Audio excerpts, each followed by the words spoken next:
You know what really shakes toxic people? Not your anger, not your words, not even your comeback. It is your calm. That quiet kind of power that does not rush, does not beg, does not explain itself twice. The kind of presence that walks into a room and says nothing, yet changes the temperature anyway. And that is what gets under their skin. Because they know how to fight noise. They know how to answer emotion with more emotion, pressure with more pressure, chaos with more chaos. That is their home field.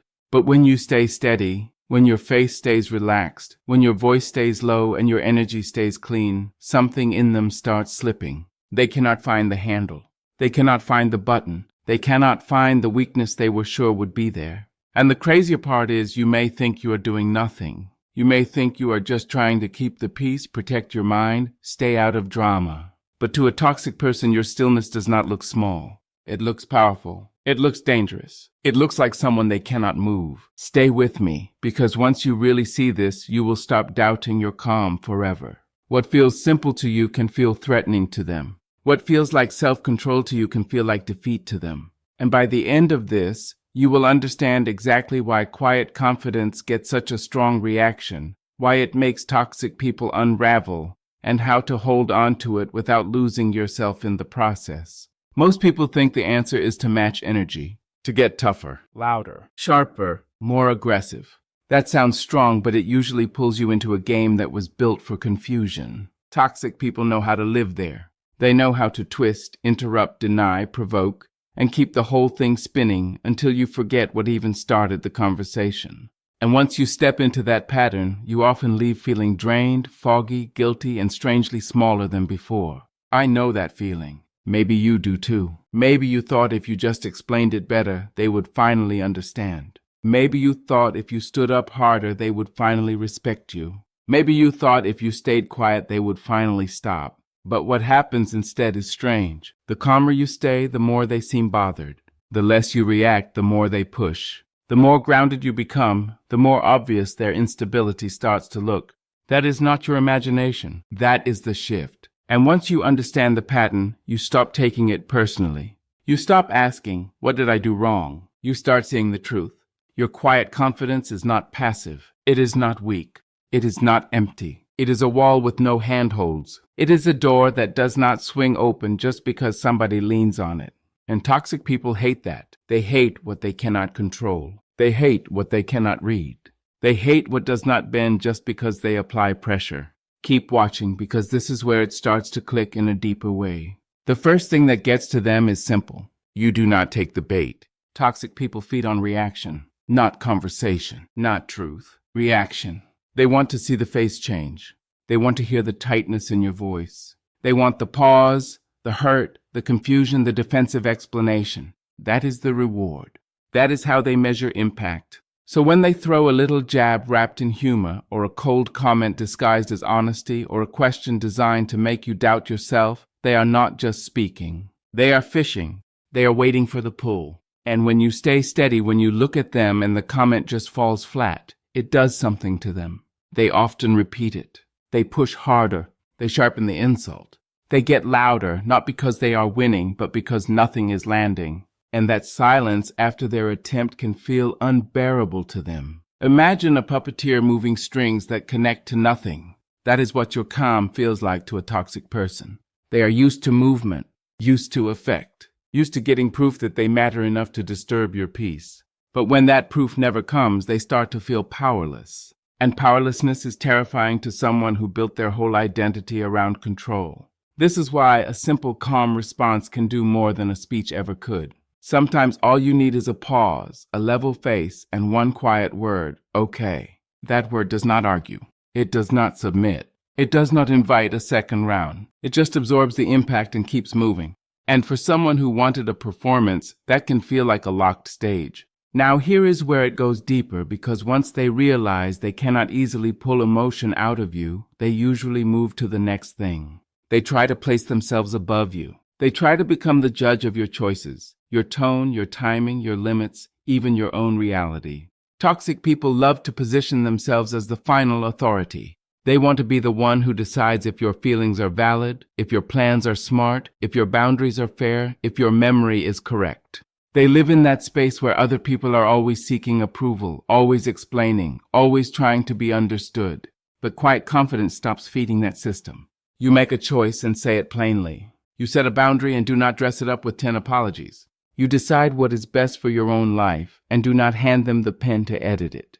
That hits harder than most people realize, because your self-doubt was the doorway they used. The little crack, the little opening, the hesitation in your voice, the maybe I'm wrong, but the I know this might sound silly, the soft permission slip you kept unconsciously offering. And when that disappears, they feel it, not as a small change, as loss, as removal, as a shut door. And sometimes they react like they have been insulted, when really what happened is much simpler. Access got cut off. That is why they often act offended when you become clear. It is not clarity they hate. It is losing their place inside your decision-making. So when they push back on your choice, question your path, or offer advice you did not ask for, notice the old pull to explain everything. Notice the part of you that wants to defend, soften, reassure, and make them comfortable with what was never theirs to approve in the first place. Then do something different. Say it simply.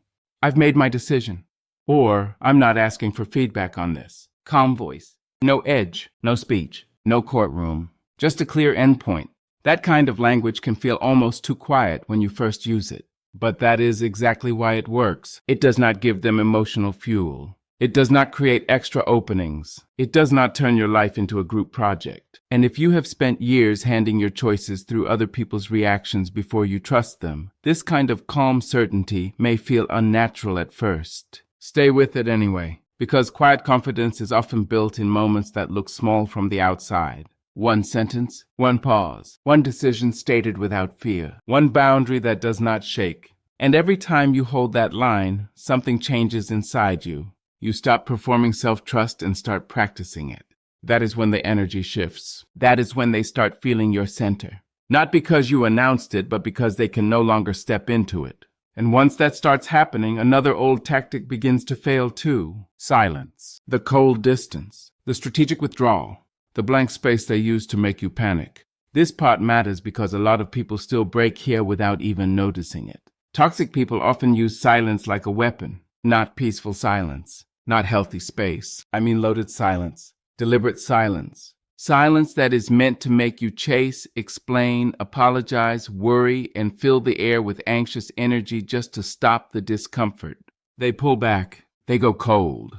They delay. They leave messages unanswered after being active with everyone else. They create an empty room and hope your fear will decorate it for them. And for many people it works.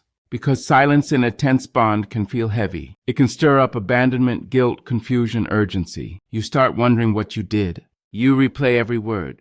You think maybe if you send one more message, one softer message, one clearer message, the pressure will break. But quiet confidence changes that whole pattern.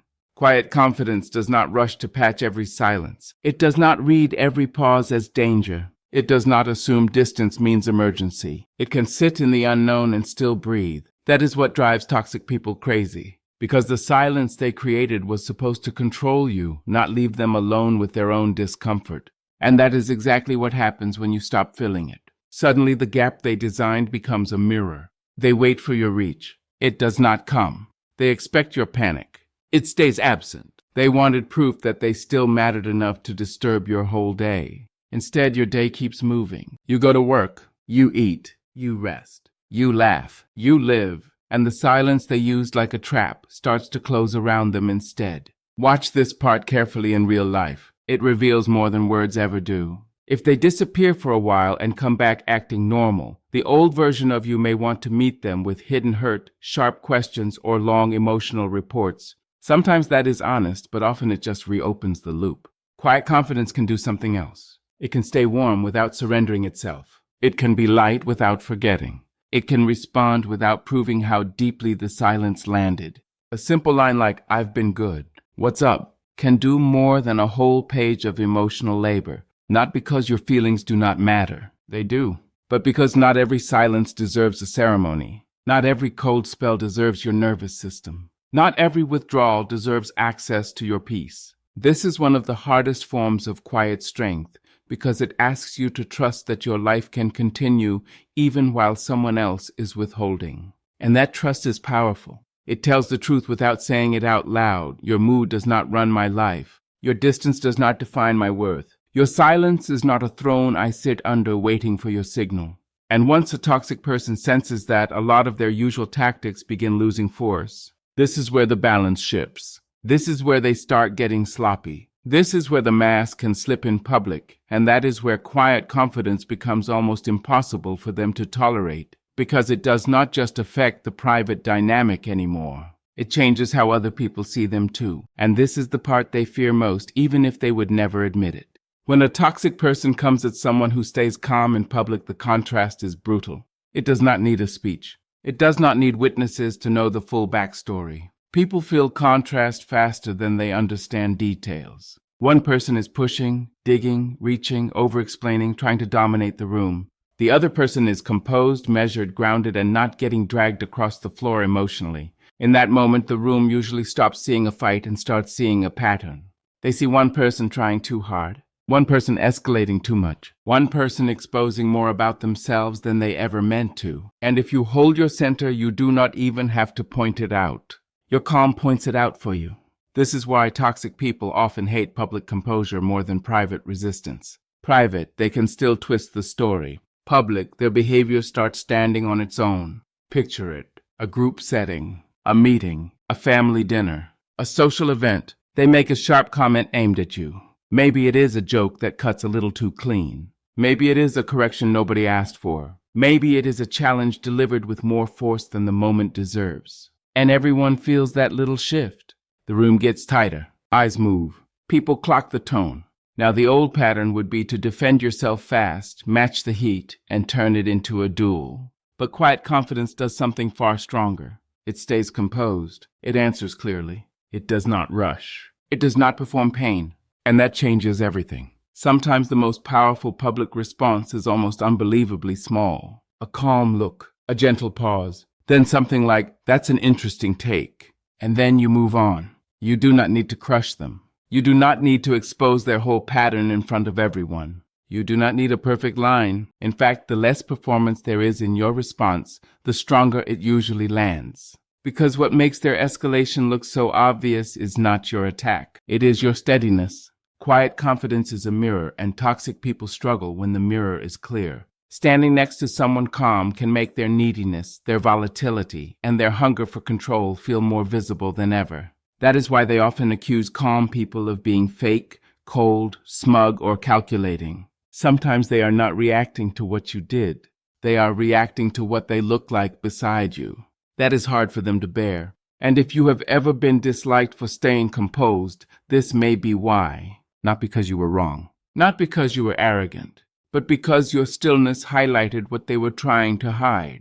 Keep that in mind the next time you feel tempted to defend your calm. You may not need to. The room often understands more than you think. People notice energy. They notice who is forcing and who is centered. They notice who is trying to control and who does not need to. And that brings us to the deepest part of all this.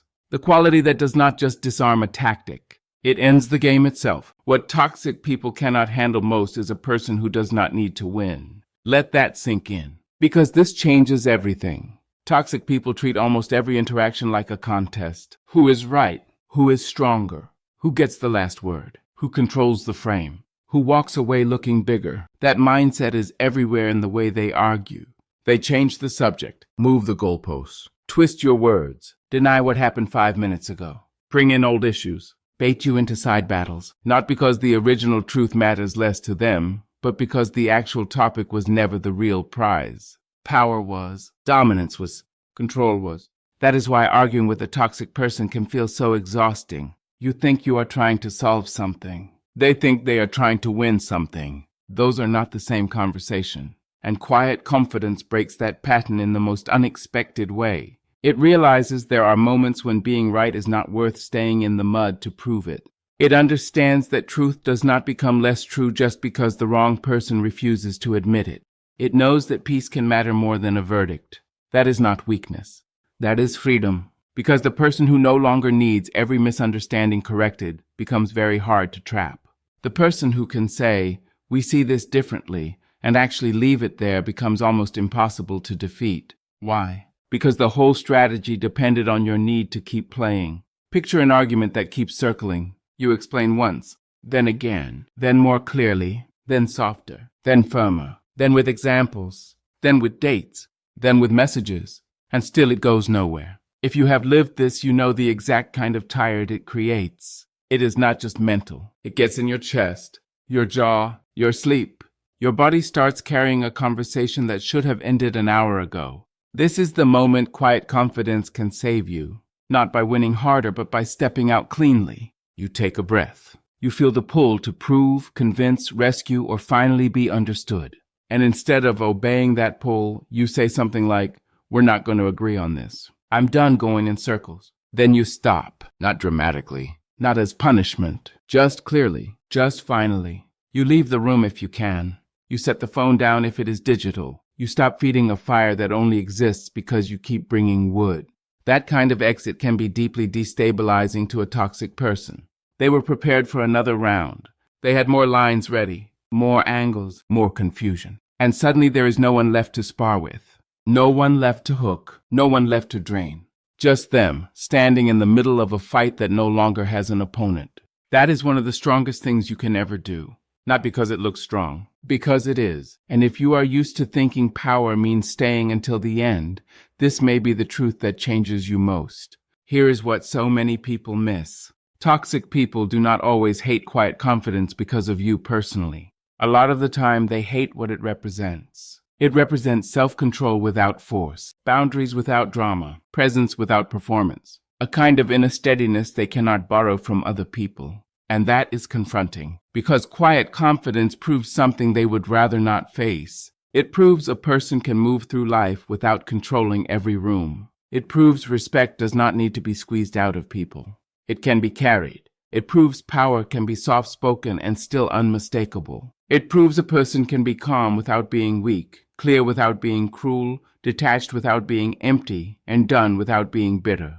That proof bothers anyone who has built their whole way of relating around manipulation, pressure, and external control. And if they target your calm, that is not always evidence that your calm is failing. Sometimes it is evidence that it is working exactly as it should. Sometimes their reaction is the confirmation. Their panic around your stillness tells you where your power is. Their frustration around your composure tells you what they cannot reach. Their repeated attempts to pull you out of yourself tell you exactly where you need to stay. So if you have ever been made to feel like you are too quiet, too reserved, too calm, too hard to read, ask yourself something honest. Were you really too much of those things? Or were you simply not available for control anymore?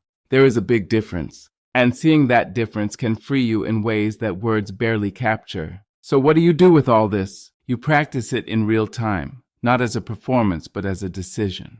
The next time someone throws a baited comment, pause before answering.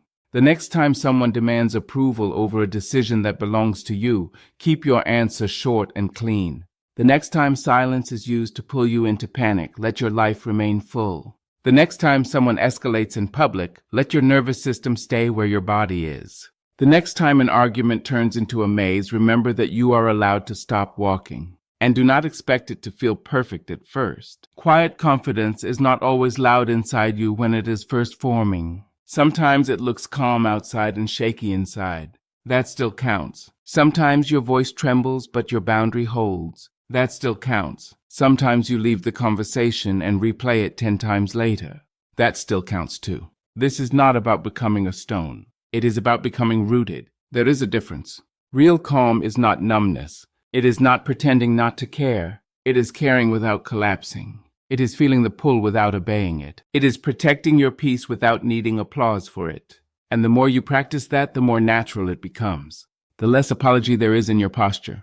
The less fear there is in your silence. The less urgency there is in proving who you are. Stay with this part, because this is where your life gets lighter. Not because toxic people disappear overnight, but because they stop getting the same access. And once access changes, everything changes. You do not need to get louder to become powerful. You do not need sharper words, a colder heart, or a harder face. You do not need to become what hurt you just to survive it. Sometimes the strongest thing in the room is the person who has nothing left to prove. The person who can listen without absorbing, speak without begging, leave without exploding, and stand without shaking every time someone tries to reduce them. That is the kind of strength toxic people cannot stand, because it gives them nowhere to enter, nowhere to hook, nowhere to feed. So if one part of this hit you hard, keep that part close. Maybe it is the power of not taking the bait. Maybe it is the strength of not asking permission. Maybe it is the calm of not filling every silence. Maybe it is the composure that makes the room see clearly. Maybe it is the freedom of not needing to win.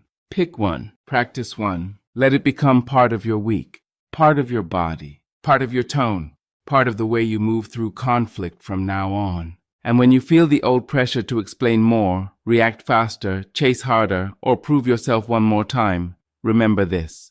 Your peace is not a weakness for someone else to test.